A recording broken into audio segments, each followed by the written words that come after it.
یقین کا دریا اور نمک کا سوداگر۔ پرانے زمانے کی بات ہے جب عرب کی وادیاں ابھی ریگستانی بادشاہتوں میں نہیں بدلی تھی۔ ایک چھوٹا سا گاؤں تھا، وادی نعیم۔ وہاں ایک دیانتدار شخص رہتا تھا، نام تھا سلمان بن نعیم۔ سلمان کا پیشہ سادہ تھا، وہ نمک کا سوداگر تھا۔ ہر روز وہ اپنے اونٹ پر نمک کی بوریاں لادتا اور آس پاس کے قبیلوں کو بیچا کرتا۔ گاؤں کے لوگ اسے سچا سوداگر کہتے تھے، مگر جب قحط سالی آئی تو سب کچھ بدل گیا۔ زمین جل گئی، دریا سوکھ گئے، اناج نایاب ہو گیا۔ اب لوگوں کو روٹی کی فکر تھی، نمک تو ان کے خیال میں فضول چیز تھی۔ ایک دن اس کے شاگرد عاصم نے کہا، استاد جی دکان بند کر دیتے ہیں، کوئی خریدار نہیں، سب بھوکے ہیں۔ سلمان مسکرا کر بولا، عاصم دکان بند کرنا آسان ہے، مگر یقین کا دروازہ بند نہیں کرنا چاہیے۔ جس نے ہمیں سانس دی ہے وہ رزق بھی دے گا۔ سلمان کی ایک ماں تھی، ام نعیم، جو ضعیف مگر ایمان میں مضبوط خاتون تھی، اور ایک دوست تھا یوسف، جو کبھی اس کا ہم پیشہ تھا، مگر دولت کی ہوس میں جھوٹ بولنے اور ناپ تول میں کمی کرنے لگا تھا۔ اور ایک مقامی امیر شیخ حارث، جو ہمیشہ سلیمان کا مذاق اڑاتا تھا، یہ شخص خدا کے نام پر کاروبار کرتا ہے، عقل کہاں ہے، وہ تنزیہ ہنستا۔ ایک دوپہر جب سورج آگ برسا رہا تھا، گاؤں کے دروازے پر ایک بڑا قافلہ آیا۔ اونٹوں کی قطاریں، گرد کے بادل اور ایک بلند آواز، ہم دور کے مسافر ہیں، پانی اور نمک کی ضرورت ہے۔ لوگ حیران رہ گئے۔ شیخ حارث نے مذاق میں کہا، سلیمان دیکھو تمہارا خدا خریدار بھیج رہا ہے۔ قافلے کا سردار ابو رافع آگے بڑھا اور بولا، اے سوداگر ہمیں تمہارا نمک چاہیے، لیکن ابھی ہمارے پاس کچھ نہیں ہے، واپسی پر دگنا دیں گے اگر خدا نے چاہا۔ سب تاجروں نے کہکا مارا۔ یوسف نے کہا، سلیمان یہ قافلہ لوٹنے آیا ہے، ان پر اعتبار کرنا حماقت ہے۔ مگر سلیمان نے بوریوں کی گرہ کھولی اور کہا، میں نے سودا بندے سے نہیں رب سے کیا ہے، لے جاؤ اللہ برکت دے۔ عاصم حیران رہ گیا مگر خاموش رہا۔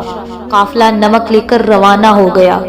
گرد و غبار جھٹ گیا، مگر لوگوں کے دلوں میں سلیمان کا مذاق گونجتا رہا۔ مہینے گزرتے گئے، قافلہ واپس نہ آیا۔ سلیمان ہر صبح دکان کھولتا، جھاڑو لگاتا، پھر اللہ کے حضور دعا کرتا، یا رب تو وعدوں کا سچا ہے، میں تیرا منتظر ہوں۔ لوگ اب اس کے ایمان کا مذاق اڑاتے۔ یوسف ہنستا، تمہارا خدا شاید چھٹی پر گیا ہے، اور شیخ حارث کہتا، یقین کا نمک بیچنے والے اب روٹی کا لقمہ کہاں سے لاؤ گے؟ عاصم نے بھی ایک دن کہا، استاد جی شاید ہم نے غلط سودا کیا۔ سلیمان نے نرمی سے کہا، نہیں بیٹا، سودے کی قیمت وقت دیتا ہے، تم دیکھنا یہ ریت ایک دن گواہی دے گی۔ ایک دن شام کے وقت ایک سوار گرد میں لپٹا گاؤں میں داخل ہوا۔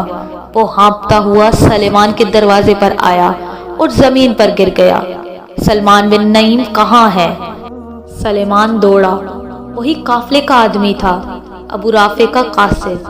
قاصد نے پانی پیا، پھر بولا، ہم نے تمہارا نمک اس جھیل کے کنارے دفن کیا تھا جہاں پانی کھارا تھا، پھر آندھی آئی اور ریت نے سب ڈھانپ لیا۔ ہم نے سمجھا سب کچھ ضائع ہو گیا، مگر چند دن پہلے بارش ہوئی، ہم نے وہ جگہ کھودی، وہاں سے چمک ابھری، وہ سونا تھا، زمین کے نیچے سونے کی کان تھی۔ ابو رافع نے کہا، یہ رزق اس سلیمان کا ہے جس نے یقین کے ساتھ سودا کیا تھا، یہ تمہارا حصہ ہے۔ قاصد نے ایک تھیلی پیش کی، سونے کے سکے چمک رہے تھے۔ لوگ جمع ہو گئے۔ شیخ حارث کے منہ سے حیرت سے نکلا، یہ کیسے ممکن ہے؟ یوسف چپ رہا مگر اس کی آنکھوں میں حسد تھا۔ سلیمان نے تھیلی دیکھی اور کہا، یہ سونا نہیں یہ میرے رب کی آزمائش ہے۔ سلیمان وہ سونا اٹھا کر سیدھا مسجد گیا۔ عاصم نے پوچھا، استاد جی کیا ہم اس سے اپنی دکان سنواریں گے؟ سلیمان نے مسکرا کر کہا، ہماری دکان ایمان ہے بیٹا، یہ سونا اللہ کے گھر کا ہے، اسے مسجد میں لگا دو۔ لوگوں نے شور مچایا۔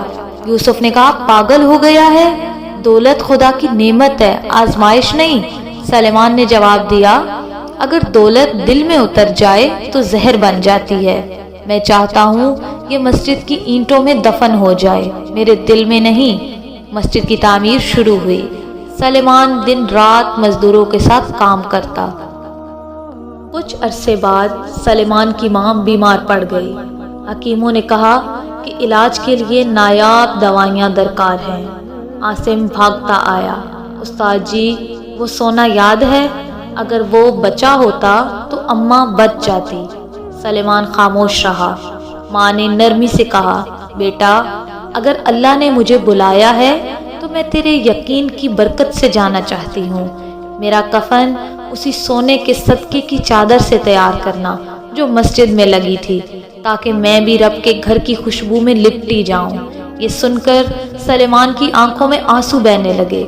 چند دن بعد اماں اللہ کو پیاری ہو گئی۔ سلیمان نے وعدہ نبھایا، ان کا کفن واقعی مسجد کے کپڑے سے تیار کیا۔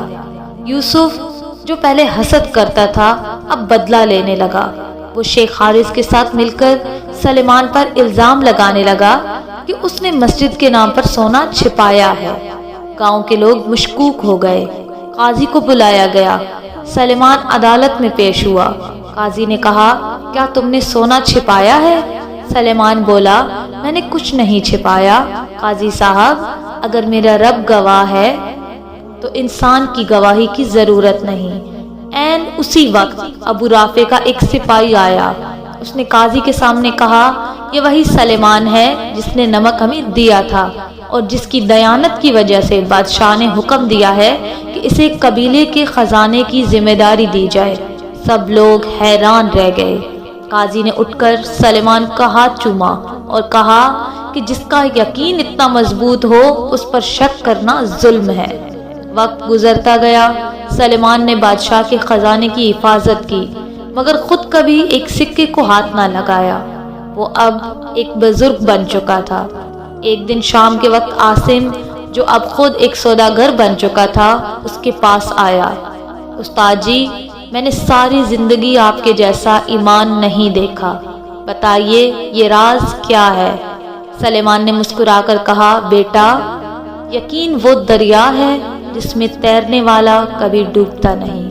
دنیا کہتی تھی نمک بیکار ہے، مگر جب میں نے خدا پر بھروسہ کیا وہی نمک سونا بن گیا۔ یاد رکھنا جو دل میں خدا کا یقین رکھتا ہے اس کے لیے ریت بھی خزانہ بن جاتی ہے۔ سلیمان نے آسمان کی طرف دیکھا، ہلکی ہوا چلی اور مسجد سے اذان کی آواز آئی، اللہ اکبر۔ اس کے چہرے پر مسکراہٹ پھیل گئی۔ یوں یقین کے سوداگر کی زندگی اپنے رب کے یقین میں ختم ہوئی، مگر اس کی داستان وادی نعیم میں آج بھی سنائی جاتی ہے۔ اس کہانی سے ہمیں یہ سبق ملتا ہے کہ یقین دل میں ہو تو قحط بھی برکت بن جاتا ہے۔ دولت ایمان سے بڑھی نہیں، ایمان دولت سے چھوٹا نہیں۔ جو ریت میں بھی خدا کو ڈھونڈتا ہے وہ سونا پا لیتا ہے۔ اگر آپ کو یہ کہانی پسند آئی ہے تو لائک، شیئر اور سبسکرائب کرنا نہ بھولیے گا۔